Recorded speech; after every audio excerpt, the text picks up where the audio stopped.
Hi అందరికీ. ఈరోజు మేము మదీన వచ్చినాం అనమాట. చీరలు, బ్లౌజులు, బట్టలు వేసుకోనికి చీరలు తీసుకున్నాం. ఈడ దానికి సెట్ అయ్యే బ్లౌజ్ పీసులు తీసుకుందామని వచ్చినాం. బాగుండే మా పిన్ని తీసుకొచ్చింది. ఆమె ఎప్పుడైనా తీసుకుంటారంట. మీరు వచ్చి చూడండి.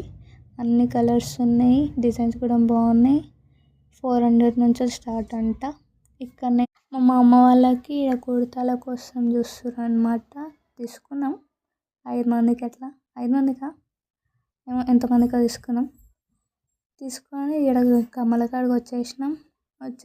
గాజులు తీసుకున్నాము. అండర్ బడ్జెట్ మనకి 100 రూపాయలకి వచ్చేసినాయి గాజులు. బాగుండే డిజైన్ అంతా. ఇక తీసుకొని మదీనా మనకు తెలిసిందే, అందరికీ తెలిసిందే. ఎందుకంటే అన్ని ఒక దగ్గర దొరుకుతాయి కాబట్టి. ఇక తిరిగి అలసిపోయినాం కదా, ఇంత కడుపులో వేసేసినాం. బాగానే మిర్చీలు బాగానే అంటే తిన్నాం. ఇక తిని బస్ ఎక్కి ఇంటికి పోయినాం అన్నమాట.